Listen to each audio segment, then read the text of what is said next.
It was the great band Rednecks and their hit single Cotton Eyed Joe that pontificated where did you come from and where did you go, and indeed working out exactly whether Reading are coming or going this season is proving rather tricky after a ground out stalemate versus Sheffield Wednesday and a rather enjoyable cruise past Barnsley on Tuesday night. Welcome to episode 145 of the Tilehurst podcast. I'm your host Marc, mate, as always, and this week I'm joined by Alan Westy West. How's it going, mate? Yeah, very good, thank you. Winter's coming though, we discussed this just off air. Oh yeah. Certainly getting cold, and I'm certainly getting soft since I've gone indoors and not outside so much. So. Well, it was cold on Tuesday night against Barnsley, wasn't it? It was. I was wrapped up warm for that one. Yeah, definitely. I didn't actually have a Reading shirt. I'd gone for the Christmas jumper for the Barnes. Yeah, that's the seasonal feel, I think. I've got to the age now where I take hot chocolate with me and... Oh, a nice flask. Yeah, nice flask. I haven't had a flask of football in ages. I don't even get searched anymore. I'm starting to look too old to get searched, I think. So obviously now I'm not trouble. Yeah, well, they search the bags now to go in as well. And I've been to, the few games I've been to this season, I've kept all the little tags on my bag when they search it. They took them off this on Tuesday night. I often wondered why they search your bag on a Tuesday night with 300 away fans and probably, 10,000 home fans. What is the point? Well, I mean, the only time someone's ever taken anything out of my bag is at Old Trafford. They took the pen that me and my dad had to get signatures since I was about, 4 or 5, the autograph pen that we had, and about 20 years later they took that out of our bag at Old Trafford. Again, ridiculous. The only thing. Or they take the lid off your bottle, and I think, well, what are you going to do with that bottle that you couldn't do with a flask? You know what I mean? In fact, my flask looks like a torpedo, so you're probably better off taking that off me than anything else. Yeah, people have lighters that look like grenades and all sorts of stuff these days. Yeah, but that's all right. Take them in. Yeah, absolutely. Right, well, more of that after in the recap. And obviously we'll have your mailbag questions as well and a bit of Pubchat talking about the future of sports broadcasting. So we'll get into that right away just now. View from the Tilehurst end. Recapping this week's championship action. Right, so where do we begin then, Westy? We have a 0-0 draw and a 3-0 win to talk about. Good news or bad news out the way first? Let's start with Saturday, seeing as that was first up. Yeah, well, it was a stalemate against Sheffield Wednesday. Typically, I mean, Sheffield Wednesday, a good team. You think taking a point out of that isn't necessarily a bad thing in itself. But, they've not been in a great amount of form, Sheffield Wednesday themselves, and they didn't really, play particularly well against us. No, I think Sheffield Wednesday... I mean, notoriously, they're always there or thereabouts every season, aren't they? I think last 2 seasons they've been in the playoffs and they're never far from the playoff action, are they? So when you look at that game, you're thinking this is a sort of yardstick to judge yourself on.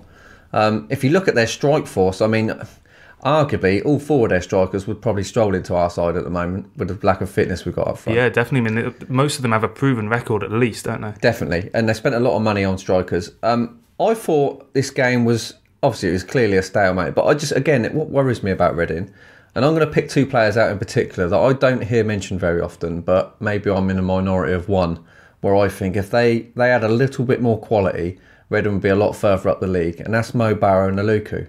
I think Aluku's finishing is absolutely dreadful. His finishing is bad. I mean, for a player that's worth as much money as he is, I've been impressed with his all-round game. When he's on the ball, he's tricky.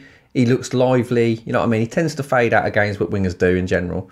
But if he could finish, then I think Reading would probably be in the top 10 rather than where they are. Because if you look at the chances he's had over the last couple of weeks, and I'm not talking about the difficult chances, I'm talking about open goals, I'm talking about he's in the box and he's blazing it over the bar. He's side-footed and wide. I think even earlier in the season, he's missed a number of opportunities. You thought... You haven't even hit the target when it was easier to hit the target. I think there's one last night actually where he's in the box and we were sort of struggling at the time. It was 0-0 or we just scored. Just fallen off a corner, I think. Yeah, and you think hit the target and his power, he lacks power in his shooting. And I remember reading when he first came to the club, one of the Fulham fans, the blogs, don't expect him to score too many goals. And I can see why they said that now, because if he could finish, he probably would never be at Reading. But his finishing is badly letting us down. It's letting us down as a side because we're not killing teams off or getting back into games. I think that showed against Sheffield Wednesday.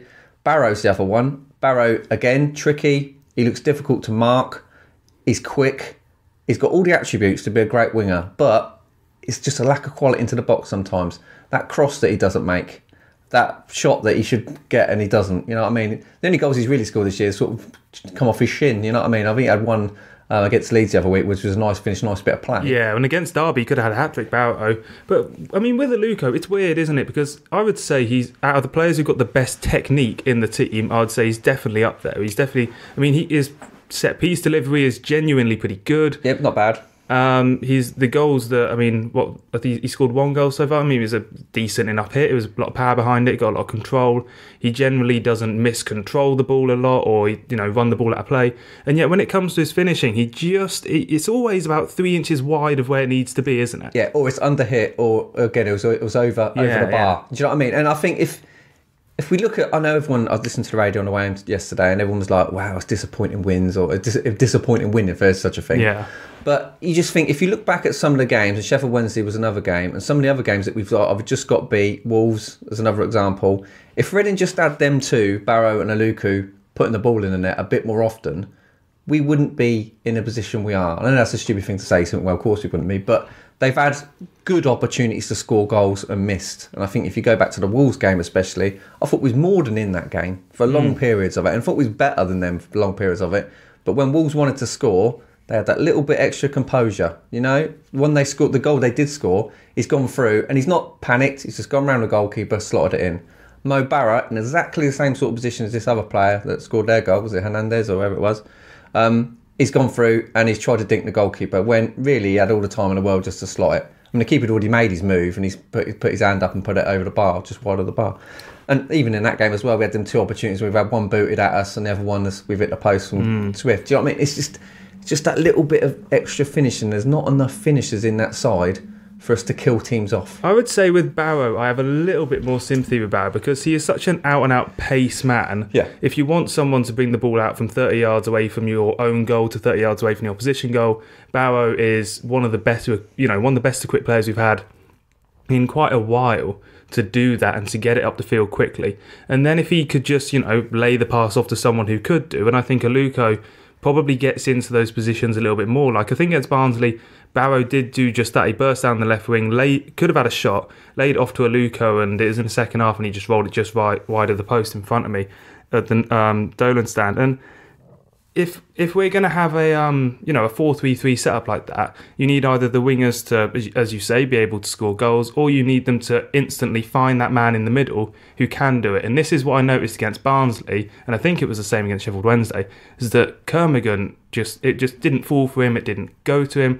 There's something missing between that front three, isn't there? Yeah, that's what I was pointing out. And I don't want it to sound like I'm having a go at these two players because clearly they're first choice every week. Oh, yeah, they are now. I think Barrow and Aluku must start every week. But because we haven't got players in midfield that score a lot of goals or haven't been scoring a lot of goals, and because we had a striker that's not been fit, so we haven't had anyone who's been putting the ball in the net, the responsibility lays on them two more than anybody else. Do you know what I mean? Because they're playing as sort of striking forward or wing forwards, aren't they? It's a front three, isn't it? Basically, that's what it is. And if you're playing that, you need them three to be scoring goals. And if your striker's not doing it like Kermigan did last year, then you rely on them two to get your goals, and they're getting good opportunity to score goals, but they're not scoring any goals, or they're getting one in every 4 matches, which obviously isn't enough for us to be killing teams off. Yeah. And that could have happened against Barnsley as well, because I thought luckily we scored early, which made Barnsley come out. But if we wouldn't have done that, again, you're relying on them two to get your goals, because Kermigan clearly doesn't look fit to me still. And I think I remember saying at the start of the season, when he does come back, you're probably going to have to wait till after Christmas to get anywhere near his best, because he is playing himself into his fitness, if that makes sense, rather than being fit to play. He's sort of... he's coming back from nothing, and it's effectively his pre-season at the moment, isn't it? Yeah, because I thought against Sheffield Wednesday, I thought he had a few decent touches in the first half. Second half, he drifted out of the game completely, didn't touch the ball. Against Barnsley, I couldn't tell you one time he touched the ball. Against Barnsley, yeah, I was going to say the same thing. He didn't get involved in the game hardly at all, except for a few defensive things where he won a few headers and he done quite well. But I think even Stam noticed that he dropped out of the game in the second half and took him off quite early. So yeah, again, I think we've become reliant on them scoring and they're not scoring, and that's what's affecting the whole team. Because then everyone looks at everyone else and say, "Wow, it's been another boring performance," or that's sort of starting to suck itself. But we ain't that different to we were last year. Because last year I thought it was boring performances, but Kermigan or Swift was putting a ball in the net, so it skates over all that. Do you know what I mean? I would say towards the end of last year, the wingers were probably having even less of an impact on the team. You think of how much Barrow and Aluko get on the ball at the moment. McCleary generally didn't get on the ball that much towards the second half of last season, and it was Behrens on the other wing, and we've spoken before on this podcast about how Behrens drifts in and out and doesn't necessarily offer you a full 90-minute performance. Definitely not. And again, that's what I'm saying. Sheffield Wednesday, going back to it, it was a similar sort of thing. You heavily rely on them two scoring with the problems we've got up front at the moment. Are they doing it? No, they're not. So that affects the way I think we're seeing the whole picture. Because, like I say, it's not that much different to last year. I don't think the performances have been spectacular last year. I sat for a load of games and thought, I don't know how we won that, because we were more efficient in scoring goals with less chances. Whereas this year we've had probably the same sort of chances, but we've not scored. And that reflects badly on the whole side then, because you become reliant on your defence keeping clean sheets. Now, they've done it last 2 weeks, which is great. But will they continue to do it? Probably not. So you're going to rely on Aluku and Barrow to take their chances when they get them, and they haven't been doing it. Yeah, we'll talk about... I was going to maybe talk about Slayer, but I'll bring it up now, is that John Deddy Bodvarsson came off the bench for a good, I don't know, like 35-minute run-out he had against Barnsley. And, he looked lively. He doesn't have that much pace, I don't think. I think it's the first time I've actually watched him play. He's been injured when I usually go. And he doesn't have that much pace, but he does put himself about, and he does commit, and he does... get on the end of things as well quite a bit, which Kermorgant hasn't been at the moment, and got the third goal.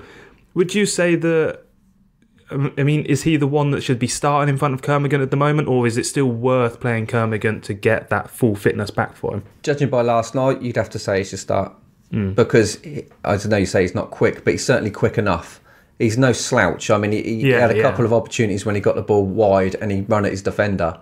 But he seems to cause more of a problem than Kermorgant is at the moment, if that makes sense. He's more of a creator, and he'll run the channels and do things. If you give the ball to Kermorgant in the penalty spot, I'd rather have Kermorgant there. But if you're going to play the ball out wide, then I'd rather Bodvarsson run onto it. Yeah, definitely. Again, I think at the moment you're going to see 45 minutes from both, because neither of them are fully fit. But out of the two, Bodvarsson looked fitter than Kermorgant certainly did. Let's move back towards as we sort of analyse both games in tandem in a sense, then let's move back towards the midfield. And Joey van den Berg is someone who's actually had quite a lot of praise for his performances in both games. First off, that stunning goal, we'll have to talk about it against Barnsley. Should the keeper have saved it? He got his hand to it, so you'd have thought he would have saved it. Because I think the keeper expected it to go far post, and I was sat basically right behind the swerve of it, and it did, catch him out the fact that it went near post. And it shouldn't have caught him out the fact he shot, because there wasn't a Barnsley player in the same postcode as him. No, that's exactly what I was going to say to you. They sat off him so much that they encouraged him to shoot. Yeah. And we know he can hit a ball if he's given opportunity, and it was nice to see him score. And I thought actually in that first half yesterday, I thought he was really good. I thought he had a really good first half. I was a little bit concerned about him when he went down sort of 5 minutes from the end of the half, and I thought, maybe he's pulled something, but he come back out. Seems to be right. But I thought second half, he didn't live up to his first half billing. He gave a few sort of soft balls away, a bit Fulham-esque, in dangerous positions when we sort of... I think what concerned me, and I know it did a lot of people around me, was in that second half, it was like Reading were trying to waste 45 minutes. Well, Barnsley properly came at us in the set with 3 changes at half time. They're 2-0 football, as the saying goes. Yeah, of course, they had nothing to lose, but Reading sort of... They facilitated that. Yeah, they sort of end up being their own worst enemy sometimes, because when they don't push forward on teams and they try and sit and pass it about, we all know, because we've seen it for the last 2 seasons, there's 1 or 2 players in that side that when sitting deep, passing the ball, they've got a mistake in them. Alori and van den Berg come to mind quite early in that. Gunter as well. If you ask them to play defensive, basically kill the game football, they give teams opportunities, and they did it against Barnsley. And I think a better side would have taken one of them, and then we'd have had 25 minutes, half hour of Barnsley banging on the door because their tails were up. Luckily we scored that goal near the end and killed the game. Yeah, but it was dicey, I thought, in the second half. I think it took us too long to score that third goal. I was sat there the first half. I enjoyed it and everything. I was sat there by. I tweeted off the Tilehurst end, we need a couple more just to really drive home this is a good performance. And the third goal did satisfy me to a large extent, but we had a lot of counter-attacking opportunities and didn't make use of them. And I've written this down that we didn't score any proper goals, did we? We didn't score any open play goals apart from the screamer, which you can't legislate for every week. 2 goals from corners, one of which was a rebound. I enjoy those goals and they're great to score, but you do want perhaps a little bit more against a team as Barnsley, they weren't great. Yeah, I agree with you there. And also think that there was a point in that second half where we were under the cosh, because they had a lot of ball in the second half. They had a lot of possession. They had a few half chances. I think what turned it slightly was when Moore done what I would call a Danny-esque run forward, where he just that was fantastic. I thought, right, I'm going to take this ball by the horns here, and he had a good run at goal. He's hit the post, and I'm lucky we didn't score from the rebound. I think that sort of swung it a little bit further in our favour, But he led by example, which was good. And I think there's too much sort of pitter-patter and let's pass it around. And some stupid errors. I mean, some of the passing, kicking it out of play. I mean, Dave Edwards, I think, went to volley one and sort of, I don't know what he'd done with it, sort of come off the bottom of his foot and went out for a throw. And I thought, well, what was that all about? But yeah, I think they sort of played into Barnsley's hands, unfortunately. But again, we come away with 3-0 win. I was quite surprised when I walked out and I was listening to the radio and there's people ringing up complaining that we'd won 3-0 at home. Weird. I think the people complaining, like, I try and have sympathy with it. Like, at the end of the day, I mean, someone apparently in the North Stand was giving Paul McShane a bit of grief in the first half when he turned round and gave him a bit back, as it were. But, I mean, yes, we win 3-0 and perhaps it wasn't the most entertaining game, but at the end of the day, it is a cold Tuesday night for the players as well. Yeah. And they're only playing Barnsley. So they're not going to, if they're 2-0 up in that second half, I can understand the sentiment as to, let's not go and break a leg here because they've got to go to Sunderland on Saturday. Then we got Cardiff the weekend. There's tough games ahead and it's a long season. I think Stam sort of summed it up after. He said we've played better and lost games. And I think we'd have to agree with that. I think we played better against Wolves and we lost that one. One thing did impress me, so I had to go back to the Sheffield Wednesday game, but what did impress me on the Sheffield Wednesday game on Saturday was I didn't know that Chris Gunter could cross a football, because he certainly can't do it with his right foot, but on his left foot he put at least 3 decent crosses into the box. I think he's almost a better left back than he is a right back. I think he's definitely a better left back than he is a right back. Because there's one guy who sits by me who hates Chris Gunter. He's always banging on. Every time he touches the ball, he can't do no right. But I must admit, on Saturday, he sort of was a bit quiet on occasions when he's put a left-footed cross in. So yeah, that was a positive. And Bacana as well. I was impressed with him last night and Saturday. He's just a sort of player that I look at, and he's played in the Premier League, and you can understand why someone would look at him and think, yeah, he's good enough. He's got the technique, the mentality, the physicality, etc. to do that. I mean, there's definitely one point. I think this was in the second half where he's made a tackle. He's on the floor, and then somehow he's leaped off the floor in like literally the blink of an eye, and he's back and made another tackle and played the field. And I thought that's the sort of characters you want in your side. Whether he continues to do that, because I think he blows a bit of hot and cold, but I thought he was very good value last night. Yeah, the last thing I'll touch on before we crack on into the next section of the show then is the fact that John Swift has been injured for the last couple of weeks, and that's meant Liam Kelly has had a chance to sort of step into that role, and I wouldn't say that he's quite matched Swift in terms of his contribution to the team. It just seems like Kelly, there was a chance in the second half of the Barnsley game, I think it was Barrow or Luca was hovering on the right hand side, and he just basically had to loft it over one defender to get it to him, and he couldn't do that. And he's at the moment, he's just a yard off, perhaps where he was last season, certainly where he needs to be if he's going to be a championship or even a higher regular player going forward. What do you make of his impact? What do you think is in terms of his comparison to Swift? Because effectively it's one or the other at the moment, isn't it? Yeah, I think you'd pick Swift every day of the week at the moment based on what we've seen so far this season. I think Swift last year, again, looked like you were saying Kelly looks this year. He looked a yard off the pace coming back from injury. I think this year he started relatively well since he's come back. Unfortunately, he's been injured again. But with Swift, I think you've got a stronger player. It worries me sometimes, especially last night, for example, is that when the going gets a bit tough and it gets a bit physical, Kelly tends to drift out of the game. Once he starts getting a bit hustle and bustle, this season especially, I think he drifts out of the game too quickly. And obviously that puts pressure on the other midfielders to have a bit bigger impact. I thought Edwards was pretty good last night. I thought he was all right. Edwards is stable. He is definitely that. And he gets, I mean, the goal against Barnsley was basically the same goal that he scored against Millwall. Yeah. It was the same routine, near post corner flick on, which, I mean, if he scores 5 of those this season, I'd be happy as Larry. I'd be delighted for that. I think, judging by what happened last night, I think sort of Stam would agree with what I just said then, because he took Kelly off pretty early in the second half, sort of halfway through the second half. Yeah, for Laurie as well. I think he just wanted to guarantee the win at that stage, wasn't it? It wasn't the most exciting substitution in the world, and perhaps that's why some of the fans were unhappy about it. Well, I thought it was the right decision, because I thought Kelly was getting bullied to a certain extent when he got the ball. It was easy to push off it, and like I say, Kelly's job really is to play like a quarterback footballer, isn't it? It's to get the ball and try and pick passes. Yeah, and to help others into play. When they started breaking Reading and Kelly was asked to run with the ball, he was losing it. Yeah, he's not much of a counter-attack player, is he? No, so I thought it was the right thing to take him off. Yeah, well, we'll see. We've got Sunderland on the weekend. We'll be previewing that a little bit later. But next, we're going to go into a pub chat and talk about such things as Facebook and Netflix and Amazon and all those things that you'd expect to talk about on a Reading Football Club podcast. The Tilehurst End podcast by Reading fans for Reading fans. So those avid social media viewers that I know you all are would have noticed in the last few weeks that the club has been getting a little bit more involved in terms of your your Facebook and everything. Obviously, the Tilehurst End is a pioneer in this sense of doing a Facebook Live, mainly after the games these days. I was up at the back of the East Stand after the Barnsley game doing a little Facebook Live, but these days the club have been doing things such as the under-23 games. We've had the game against Aston Villa, I think, was a Facebook Live. We've had a game against Brentford Bees for the women's team.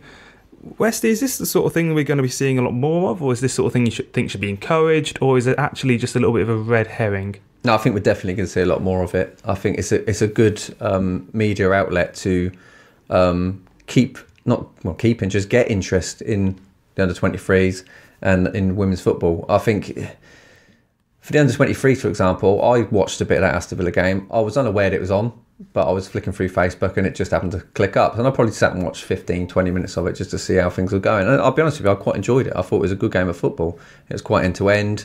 There's no pressure on it, which is nice. And it's nice sometimes to watch a game with no pressure on it because you just can enjoy the game, rather than trying to criticise or look at what's wrong rather than what's right. But yeah, I think it's the way the world's going with everything, isn't it now? It's easy to advertise stuff because of Facebook and Twitter. And for outlets like ourselves, it's much easier for us to get known and we can advertise ourselves and we don't have to rely on anybody. And I think the club are using that to their advantage. And like we said before, if you look at a lot of the other clubs now, I know Wolves have got their own TV station and some of the bigger clubs clearly have got their own TV stations. And it's a good outlet for them to keep people informed, keep people interested, especially as the global reach of football clubs now is massive. Yeah, well, I was thinking about with the under-23 game, I mean, you're not really going to have many people really going along to those sort of games anyway. A lot of the time they're free to go to, so there's sort of no harm done there. With the women's team, it's a little bit interesting because the future of women's football, I mean, it has to be financially solvent, doesn't it? And obviously you don't necessarily make much money out of doing these things. Is it a long-term future for that side of football, or is ultimately the club should be focusing more on getting people through the door and paying more for those sort of games? It depends how you're going to use it. Now, if you're going to say, we're going to put 3 or 4 games a season on, it might drum up interest. As a personal thing, I don't think I'd go and watch a women's football match or an under-23 game, really. I went to see them when they had the final there against Man City a few years back, just because it was the final. So it can't do any harm. Now, if I watch Villa, Reading, under-23s and enjoy it, I might think, okay, they've got a game coming up a couple of weeks. I might go down and watch it. I think, same with women's football. Women's football's becoming bigger in the sense that it's making it onto mainstream TV. Now, my theory is, and this might be controversial, is it's making it onto mainstream TV, i.e. BBC and BBC Two, because they haven't got any other football. They've got FA Cup, they've got Sky Sports and BT have cornered the Premier League market, and now the EFL. So it's great for women's football because there is an outlet for them to be shown on TV. Now, will that make women's football more popular? Yes, it will, because people will sit and watch it on BBC and BBC One. Will it mean it'll break into the same sort of levels as men's football? No, it's never going to happen. Let's be realistic about it. That will never happen. Women's football will never be as big as men's football. Rightly or wrongly, not because I'm sexist, just because let's get realistic about it. It's like women's tennis. Women's tennis is great, but will it be as big as men's tennis? No, it won't be. It just won't. All of the money in men's football comes from TV, and until you can guarantee X amount of viewers for a certain game, then obviously, I mean, that's economics. It's just the way it's going to be. But for women's football, I mean, since I was a kid, there was no such thing. You know what I mean? It's a growing market, and I think America's got a lot to do as well, because obviously in America, women's soccer is pretty big, and a lot of women play football in America. In this country, it's a tough market to break. So if there's anything that you can do to improve that, i.e. games on BBC Two, BBC One, Twitter, Facebook, if you can get it out there, then it will become more popular. Will it ever become as popular as men's football? No. I can't see that happening in my lifetime. Yeah, it's interesting because you say about the America, I think it's MLS have a deal now with, I believe it's Facebook or maybe Amazon, who have, about 23 live games a season broadcast, internet only basically, unless you have a sort of smart TV or something like that. And is that something that, moving on to the Championship, is that something you can see happening where the Reading games is going to be Facebook Live, or maybe just portions of them, maybe one game, or, it's like flicks between different games at certain points? I genuinely think the way football will go, and it's a no-brainer really, and they're already starting to do it to a certain extent, is I know my mate Paul lives in Germany now, and he watches all Reading's games on iFollow. Yeah. Because I think I looked into that when I was abroad, and to sign up for that, you have to have a bank account based in the country away. So when I was abroad, I can't just sign up for a game. You have to be a genuine, proper foreign resident, basically. Yeah. And I don't know what the statistics are, and I'm sure someone will, and they might be able to tell us. But if you look at the number of fans abroad, now the clubs are thinking to themselves, how can we tap into the money from that market, especially in the EFL? In the Premier League, it's a little bit different because most games are televised anyhow, so you'd probably be able to watch your team if you wanted to. In the Championship, that doesn't happen. It might be 1 or 2 games a week. So every club's got a lot of fans abroad, no matter who you are. Now, how can we tap into that market? Now, they've already figured out a way of doing it, and that's by having iFollow. That's by charging £5 a game or £150 a season, whatever it is. That's £70 I thought a season or something like that. Which a fan abroad, I know I've got a lot of friends living in Australia, they wouldn't mind paying that. Do you know what I mean? They will sit there and watch it, and they enjoy watching it and look forward to it. It's a novelty, certainly. It's a novelty, and it makes you stay in touch with your home team, really, because otherwise you ain't going to see them. Yeah. Simple as that. So it will come a time when teams will be able to, especially in the lower divisions, charge people from outside their area, I think, to watch games, because 2 reasons. One, there's a big cash flow for them. There could be hundreds of thousands of pounds worth of team money every week coming in extra that they weren't going to get anyway. Especially a team, imagine Leeds, or if a Newcastle is still in the Championship, or Everton. Think of legions and legions of followers abroad. It's millions of pounds worth of money. Now, what they should do, and they will only do it when obviously the commercial, it makes not commercial sense, but it makes sense for the big companies to allow them to do it and be able to make money out of themselves, is they could charge you to watch that game at home, right? But what they should do then is, because I would rather watch a game live than I would watch on the telly. If Reading are at home, unless it's freezing cold like it was last night, I would rather go and watch it. Yeah. Now, if you take this week's game, for example, we had 2 home games, yeah? We had a good turnout on Saturday because we had a good away following. Yeah, I think it's 15,000 home, 3,000 away, wasn't it? That's right. And then against Barnsley, we had a poor home turnout. And that was because 2 reasons. One, it was Tuesday night, it was cold, let's face it. And 2, if you paid for a game on Saturday, you weren't going to pay for a game on Tuesday. If you had a season ticket, you'd go anyway. Yeah. You've got the choice. So will watching that game on TV affect people going to that ground? Would you have any less Barnsley fans turn up on Tuesday night if they could watch the game home? Maybe. But you had 300, so it takes 20 away. You don't notice, do you? Is it worth it? Yeah, it's not. But if they could make the prices for people to watch the games cheaper, and it's pretty cheap at Reading anyway.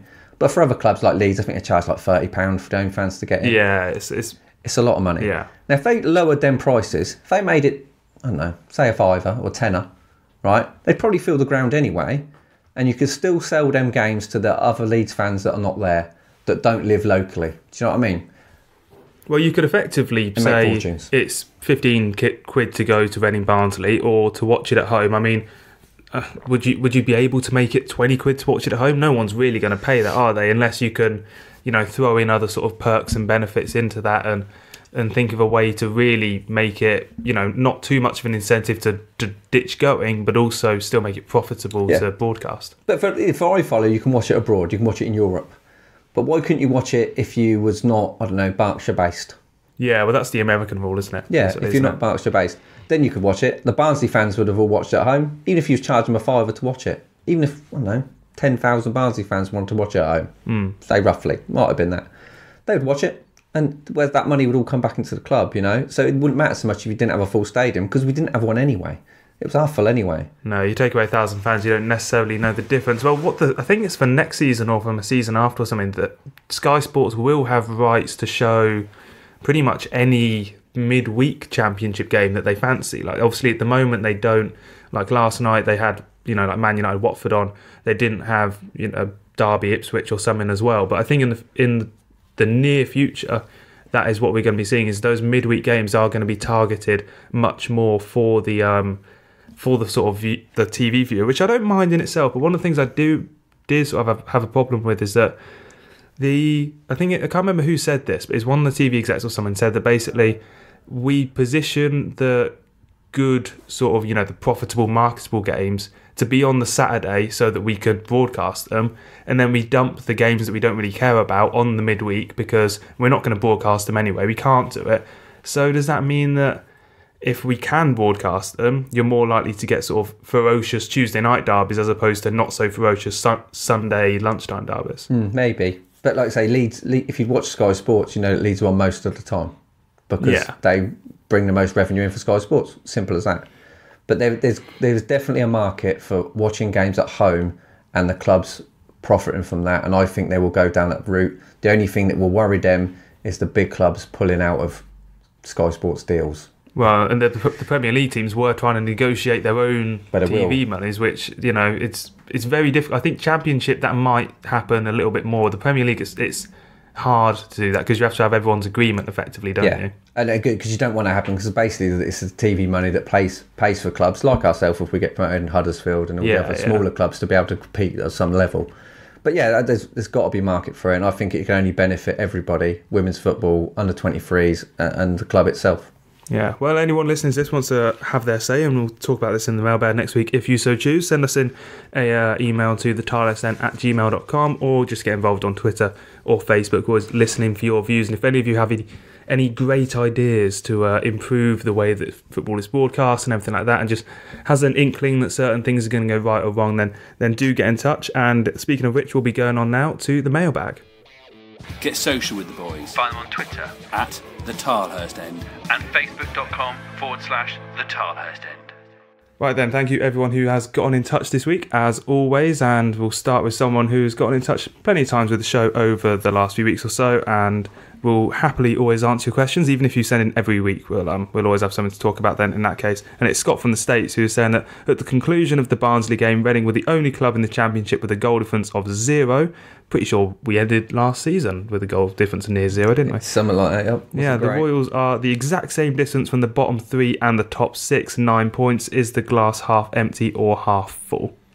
I think we all know that there's improvement to be had.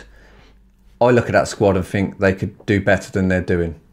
I don't doubt that for a second. I think arguably it's a better squad of players than we had last year.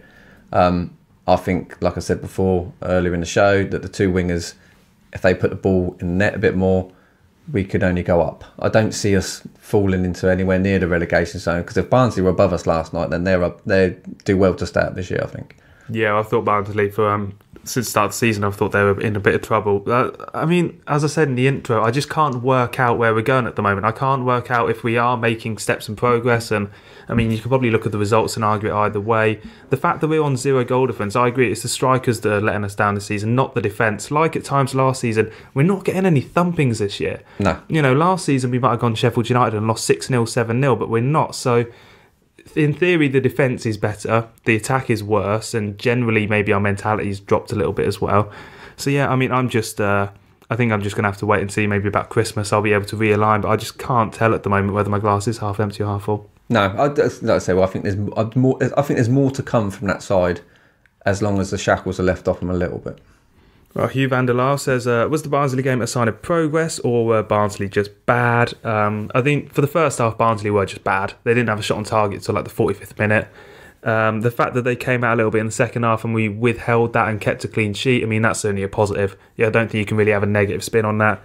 And the scoreline, I don't think it really flattered us, because I think we should have scored more. Yeah, I think Reading, especially in the first half, were always in control of that game. Again, against Sheffield Wednesday, I thought they was largely in control of the game. And against Wolves, I thought they was largely in control of the game. But like I said earlier in the show, if you don't score when you're in control of the games and you tend to give away sloppy possession and give them chances, then you will get beat. Barnsley were never going to do that last night. They didn't have the quality to beat us. Whereas Wolves did, and Sheffield Wednesday could well have done as well. Yeah, Chris Hartley, who's been on the show recently, says while the last 3 games have only yielded 5 points, they've also had 2 clean sheets. And do you feel that we played better defensively in the last 2 home games? I think so, yeah. I mean, as I said, the Barnsley game, I don't think we were really tested in the first half. Maybe got away with one right at the end of the second half. But, I mean, the Sheffield Wednesday game, they only had about 5 shots. And that's a total you can pretty much be proud of, isn't it? Yeah, I think the way you need to look at it is if you look at both goalkeepers, Al Habsi from last year and the goalkeeper this year, he's definitely had a lot less to do than Al Habsi done last year. Well, how many times would you say Manoni's been the man of the match this season? He's not had to make many saves, has he? When you think about it, and we're not conceding a great deal of goals when we do get beat, and he's not making a lot of saves. Is it because he's a bad goalkeeper? Clearly not. I think he's better with his feet than Al Habsi ever was. but he's having less work to do, which means we're defending better.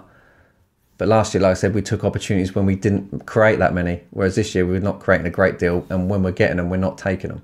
And that is that, as I said earlier, that is reflecting badly on the whole side. Yeah. Because it makes you look at other areas and say, well, that's not happening, that's not happening. Whereas probably last year it was exactly the same, but we were scoring, and we're not doing it this year. Yeah, I would say it's a sign of progress. Just sort of digressing a little bit on this. It's a sign of progress that last 2 seasons, Al Habsi's been our player of the season both years, hasn't he? I mean, Mannoni's not going to be the player of the season this year. No way. At the moment, it's Liam Moore, I would say, is your favourite to win it by some distance. And that's a sign of progress, is that the centre-back being the leader of the team and maybe contributing a little more goals is a far better overall summary of a team than having your goalkeeper bailing you out every week. Yeah. Also, I'll discuss this a bit off what we're talking about. Liam Moore, can I ask you a question? Do you think that if Celtic did make a $5 million offer, Reading would take it? Not 5 million. That's what I thought. 5 million is a disgraceful bid for a player that I don't see what you can point at and say. I mean, pretty much everywhere he's been permanently, he's done a very good job at. So I don't see what you can point at and say why he isn't worth 10 to 8, 12 million, that sort of thing. I think in today's market, I'd be shocked if they sold him for anything less than £10 million. Because what are you going to get for 5 million that will replace him? Well, you're going to have to buy someone from abroad, someone who's not someone who's worse, basically. Yeah, you're going to buy someone that's worse. I think Reading would be stupid to sell a player of that quality for £5 million, because let's face it, we got him for a snip. Oh yeah, I don't think we will sell him for that amount. If we're buying Sonny Aluko for 5, 7, whatever £1 million, I can't imagine it will sell for anything less than 10. No, that'd be. I think it'd be ridiculous to sell him for that sort of money, because it's peanuts in today's market. Yeah, absolutely. Even for Celtic. Their players are apparently worth £40 million these days, which, come on now. Take it or leave it. Ben Greenwood asked, were you surprised at Barnsley's tactics in the first half? They've decided to press us quite high, despite the fact that we've struggled against teams who have sat deep. Also, we definitely had a practicing 1-2s. It was nice of them to sort of play us up the pitch. I think there were a lot of 1-2s and they were quite nice to watch, mainly in the first half, though. Yep. Barnsley's approach, I mean, I just found in the first half like they just didn't really. He's quite lethargic. They didn't really know what they wanted to do, Barnsley. I think they turned up to get beat in the first half. Do you know what I mean? They didn't offer us anything. Yeah, they didn't turn up to get a point. Just turned up to get beat, see the game out. Yeah, that was just like it was going to play out the 90 minutes. It was only till the second half came when they had nothing to lose, like we said earlier, that they had a go at us. And when they did have a go at us, we did open up at times. They had opportunities to score. So it's a shame that teams are coming down to sit and defend against us, but because it works, you can't really blame them, can you? No, not so much. Well, moving on, Andy Johnson talks about a player who we haven't seen for obviously a few months at the Mad Stat, saying, would you agree that Danny Williams is a huge miss for us this season? Sometimes you don't realise the true value of a player until he's gone. Yep, I mean, I always said last season, if you listen to the podcast, Danny Williams is one of my favourite players, if not my favourite player. And the reason for that is because what he'd done last year, and he's done all the years he's been with us, is he offers you drive for midfield. He will get the ball, he will run at players, and he will cause problems just because he's got that ability to drive on and try and push teams. Now, is he the best passer of ball? Is he the most quality midfielder we've ever had? No, he's not. But he leads by example, a bit like what Liam Moore done on Tuesday night when he put his head down and run at defence, because it opens teams up, especially when they're going to sit deep. If you've got someone who's running at them, it causes them issues, and I think they do miss that because I think a lot of our midfielders are all very much the same. Yeah, I don't know where I play him. I suppose you play Swift and you play him alongside Vandenberg, and Williams and Swift would be a 3, or it was last year. I mean, I don't see how Edwards can necessarily fit in alongside him. I don't think Edwards would fit in if Swift was fit and we had Williams there still. And I think Edwards is a steady championship footballer. I think he's okay. But is he as good as Danny Williams? I don't think so. No, I mean, he plays in the Premier League, the other one plays in the Championship, simple as. I mean, I'm not the biggest Danny Williams fan. I wasn't the biggest Danny Williams fan when he did play, but it's kind of undoubted that he would improve the team at the moment because, as you say, he'd offer something different. Well, he never give up, does he, Danny Williams? You never see him give up. You never see him lay on the floor. He always gave you everything he had, and I think fans like that in general. Yeah, of course. And Pridey Mystery says, time for Bodvarsson and Kermit to play up front together to try and get the best out of them, or in getting them both into form, basically. Are they too similar to be playing alongside each other, or is that a bit... Are we, looking too simply to think that? No, I don't think they're too similar to play. I think they're very different players. I think what happens is, because you have two strikers at a tool, you automatically assume that they're the same sort of player.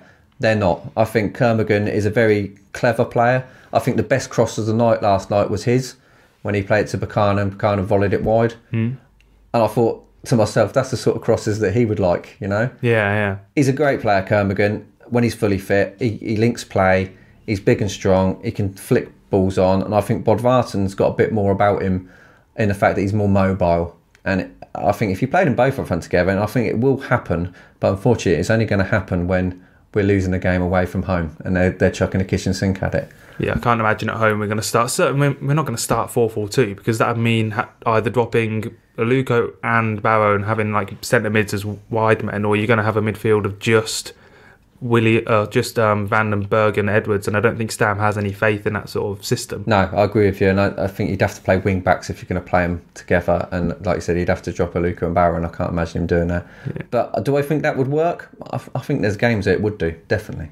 Yeah, I think if we were 1-0 down to that Barnsley team yesterday, I think it would have absolutely, steamrolled them in their quality of defence. If you've got a bypass midfield because they've put the coach in front of it, part of the bus in front of the goal, if you've got a bypass midfield and you've got Bodvarsson and Kermorgan to hit, fully fit, I think you can hit them both, and I think you can play off them. So I think there's scope for it, but will it happen? I doubt.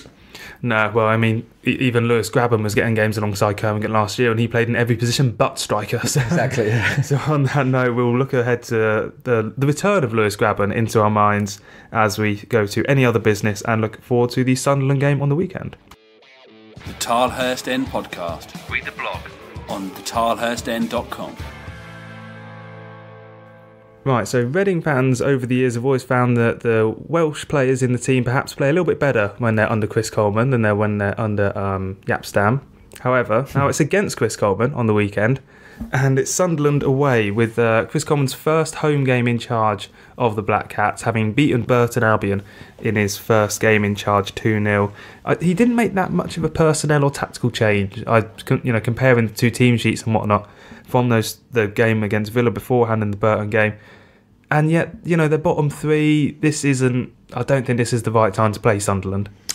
No, and I've said many a times on this show that when a club have got a poor record of some sort and Reading go there, they tend to break it. Yeah, that is the time, isn't it? Yeah, unfortunately. I don't think they've won at home for nearly a year, have they? Well, don't tell me that. That's shocking for any club. Again, they will get a lift from a new manager. Coleman's proved that he's been a good manager for Wales. He's got a lot out of what you'd have to say is an average football team, other than the fact he's got Gareth Bale. Can he do it at Sunderland? I think it's a good time to be the Sunderland manager. I think they've had two years now coming up of dreadful football. One, they nearly got relegated. Then they did finish bottom, and now they're down the bottom of the Championship. So if you're going to take a big club like this on, it's a good time to do it. Now, will they get a lift on Saturday? That's where you need Reading players to step up and say, let's go at them for the first 10-15 minutes. Let's put them on the back foot. If you score, the crowd will go back to thinking we're going to lose this, and so will the team. It's all down to Reading what they can force upon them in the first 15-20 minutes. If we can score, I think their heads are dropping. I think, oh, here we go again. Yeah, well, I mean, there's that cliche of you can't score too early. I don't think Sunderland can score too early against us. I think Sunderland can score in the first second, and that'll be, they'll be off. Yeah. They'll be flying up. I think it's just the worst time possible to play them, in the sense that even if you do get a 2-goal lead and they get one back, I think the crowd and everyone will be up for it and they'll give them a lift. It's like a siege mentality sort of game, isn't it? And does that mean that coming out with a point, even though they are in the bottom three, is a good point? I think any game you don't lose away from home is a good point. I mean, they are down the bottom of the league, and rightly so. They have been poor. Again, they're poor at home. But like you said, they've got a new manager now, and they will get behind them, I'd have thought, on Saturday. But like I said, it's still down. It's in Reading's hands, really. Are we a better side than them? You'd have to say yes, wouldn't you? You'd have to say, at the moment, Reading are a better side than they are. So it's down to Reading to take the game to Sunderland when they get there, because Sunderland ain't going to sit in and defend. They're going to have to come out and have a go at us because they're at home. Well, even in the last couple of games against Villa and Burton, they did have the majority of possession. So if they're going to come around and knock it about a bit, then that, against Derby, certainly that opened up the counter-attacking chance for us. There's a route to winning this game, and I think I sort of agree that it's down to us. But one player who might have a bit of an impact on that is Lewis Grabban, who we mentioned a few minutes ago. Why is he scoring now? To be frank. One, he's playing up front, which helps. Two, if you look at the goals he scores, at Reading, he was asked to come very deep a lot of the time. I don't remember Lewis Grabham being given the sort of balls that he is at Sunderland. If you look at his goals at Sunderland, every time he scores or every time he gets an opportunity, it's because he's on the last man and he's facing goal. When he played for Reading, he was halfway down the field with his back to goal all the time. And that is why he didn't score here. And that's why at Sunderland he's putting the ball in the net. Do we misuse a lot of strikers? Because Vidra was another one who he's scoring that for Derby. He was obviously scoring beforehand at Watford and he played for us and he didn't score. Do we just, I mean, is there some, are we, like Chelsea were the old team in like the mid-noughties who ruined strikers? Do we just, a lot of strikers just, we just don't get, we don't understand them? Yeah, I'd have to agree with that. Like, again, it's a bit off the topic, but I remember I was watching probably about 3 or 4 months ago, 100 Premier League greatest, and it was all the players that had scored over 100 goals in the Premier League, and it was showing you their goals, and you'd probably see about 50 of their 100 goals, and it had Robbie Keane on there. If anyone gets to see this, if it's on, watch it. I implore you to watch it, because Robbie Keane, virtually every single goal he scored was exactly the same. He was on the last man. They played it over to the top for him. He's run past him. He slotted it in there. I think he scored something like 2 headers or 3 headers out of that 100 goals for the whole time he scored goals. But they knew how he played, and they played to his strengths. It's a bit like asking Curitan and Lafondra to go and play on the wing or play deep. Pointless. Yeah. They got no touch. They're not good footballers, but they know where the goal is. And it's the same thing with Reading. When we get strikers, rather than watch and think, this is how he plays, we'll play to their strengths, we tend to play our way, and it doesn't suit everybody. And that's why Grabham didn't score goals here. And to a certain extent, it's probably why Vidra didn't score goals here. I would say even with, I mean, Coppell maybe not so much, but even with McDermott, I mean, we think about Stam and all those sort of managers who make the players play the way the manager want to play. Even McDermott was like that as well in a large extent. People like Danny Guthrie came to the team and found that they were just completely incompatible with the way the manager wanted to play. And we do tend to have those managers who are just like, no, this is how it's going to be. Yeah. And if you're not good enough for it, you don't suit it, then you'll just struggle and fail. Well, you have to fit into the system rather than we sort of play it the way you want us to play. Yeah. Do you know what I mean? And when you get players on loan, I suppose there is a certain amount of that because they're not there for very long, so you're not going to build a side around them. Vidra, again, I want to take a little bit about what I said from there. Vidra had lots of opportunities to score for Reading, and he just didn't finish. As simple as that. He had a lot of chances. They weren't the chances he maybe wanted, but he had chances nonetheless. A striker should have done better. Sort of. But with Grabham, he did. If you watch him, his performances for Reading, he had a lot of back to goal, and he didn't have a lot of opportunities. Out wide and trying to feed Kirmingham, wasn't it? That's right. And so, that's why Grabham scores goals at Sunderland, because they play to his strengths rather than him having to play into a system. Well, I'll put you on the spot then and have to ask for a prediction for the Sunderland game. I've noted here, as you probably noticed on our notes, is that Westy picked up his first point since mid-September in the prediction league this Tuesday night with a victory against Barnsley. Do you know what? Every time I hate picking Reading results because I can't back against them, even though my heart says to me, don't back against them. My head's saying, what are you thinking?